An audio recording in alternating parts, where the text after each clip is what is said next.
présentement dans la salle de montre de chez Pomerleau Les Bateaux à la succursale de Sainte-Catherine en compagnie de Yann-Éric. Salut Yann-Éric. Bonjour Sylvain.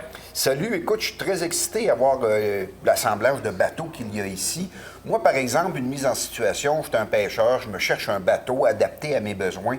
J'imagine que vous, en tant que représentant, vous devez passer un peu en revue mes besoins pour bien adapter mon achat. Effectivement. Chez nous, on offre un service de conseil avant tout qui va aider le client à être capable de trouver son bateau qui va vraiment lui convenir. Donc, la première question qu'on pose souvent aux gens, c'est « Avez-vous déjà un bateau présentement? Okay. Est-ce que vous avez déjà une base de référence? Les gens peuvent en avoir déjà eu un, en avoir déjà essayé un, ou en avoir ou un ami qui en a un qui leur a donné des conseils, ou ils peuvent vraiment partir de zéro.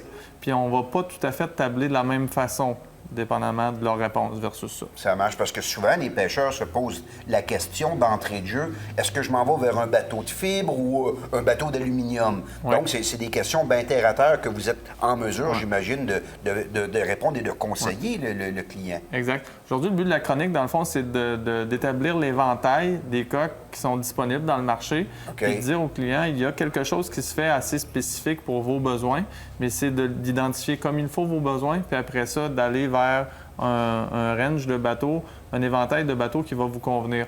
Donc, si je prends en particulier, tu me parles aluminium versus fibre, c'est souvent un point qui nous est demandé. Mais il faut savoir qu'aujourd'hui, il se fait de deux types de bateaux, puis dans un type de pêche qui est différent. Donc, mettons, si je vais du côté de la fibre de verre, je vais avoir des bateaux qui vont être capables de prendre un peu plus la mer avec des francs-bords beaucoup plus élevés, des consoles centrales ou avec des cabines fermées à l'avant.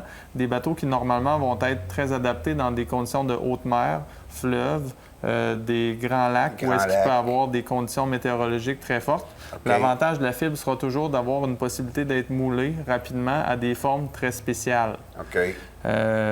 Maintenant, là-dedans, il y a aussi des hybrides qui existent, où est-ce qu'on va avoir... Des fois, on est un peu amateur de pêche, mais on fait aussi plaisance. On est sur un lac la majorité du temps, puis on peut faire un peu de ski nautique. Donc, il y a des bateaux qui vont offrir un ratio, si tu veux, de 30 pêche, 70 plaisance. Et inversement, c'est qu'il y a des bateaux aussi qui vont offrir un ratio de 70 pêche et 30 plaisance.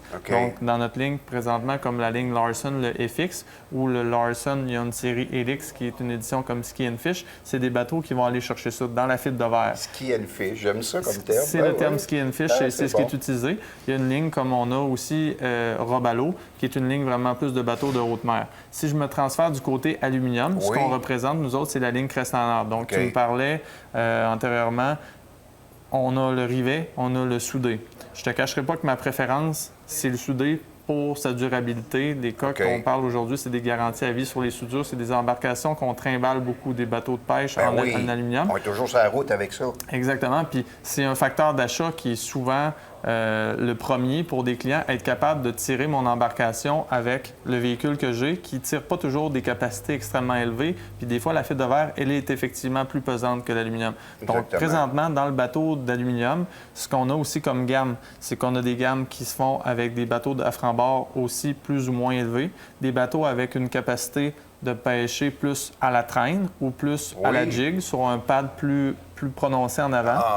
Puis versus ça, encore là, c'est qu'il y a des dimensions en termes de largeur, en termes de longueur. Puis maintenant, avec la soudure, malgré le fait que c'est un avantage qui était normalement davantage axé sur la fibre, c'est qu'on est encore capable, on est maintenant, c'est-à-dire capable d'avoir dans l'aluminium des formes de coque avec un V variable. C'est-à-dire pas juste une coque qui va casser la vague, mais une coque qui va aussi bien porter puis bien planer. Donc on est capable, même dans l'aluminium, maintenant d'aller chercher des éditions Ski and Fish, comme je te parlais tout à l'heure.